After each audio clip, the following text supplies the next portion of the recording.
I'm Deb Jones, founder and owner of Parent Intervention and Training.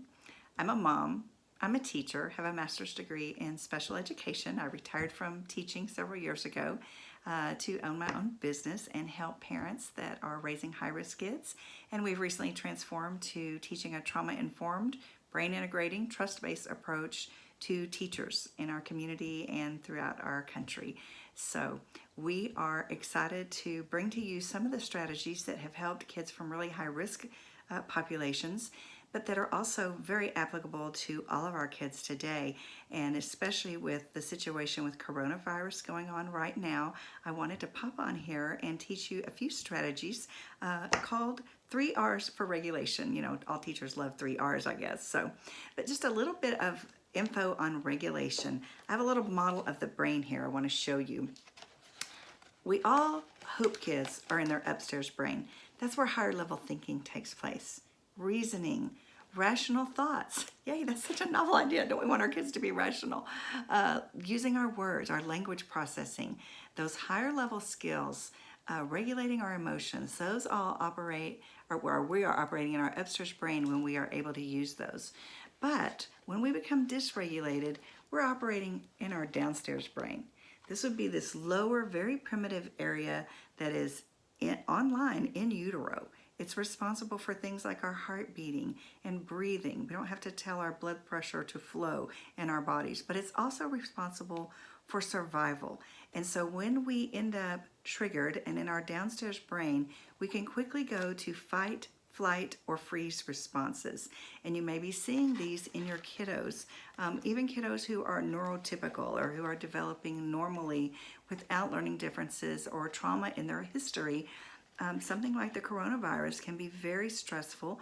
We have mirror neurons in our brain, so they're picking up on the stress from those around them, whether it's going to the grocery store and seeing no Charmin on the shelf, or just the fear from our parents. We may be shielding them from the news and such, but they're still picking up on the stressors that we feel because of mirror neurons in their brain.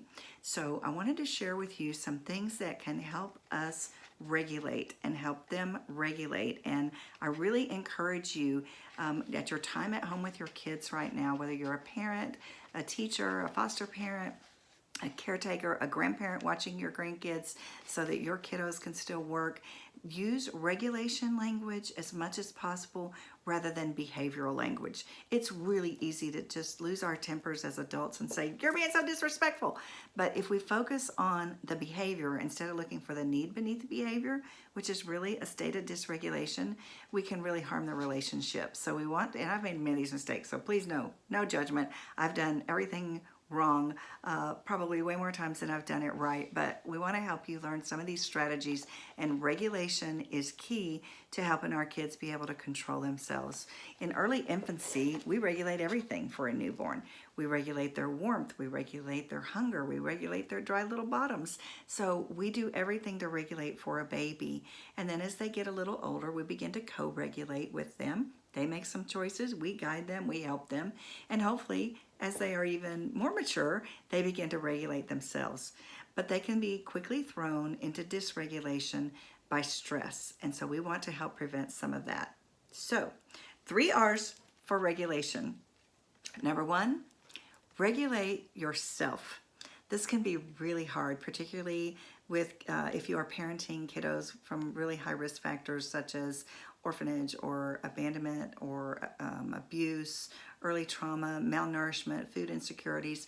Those kinds of things can be really difficult for kiddos. But even our neurotypical kids, if we don't regulate ourselves, we can make some relationship mistakes that are going to hurt them and that we regret and feel guilty for. So number 1 key to regulating our kids is to first start with ourselves. What regulates you? I had to really work on this. It was really easy to blame the out-of-control kiddo for my behavior, but I had to learn to start recognizing those low levels of stress or just sassy tone in my own voice, wanting to use sarcasm, wanting to say things like, how old are you anyway? Okay, they know how old they are. They don't need me to remind them.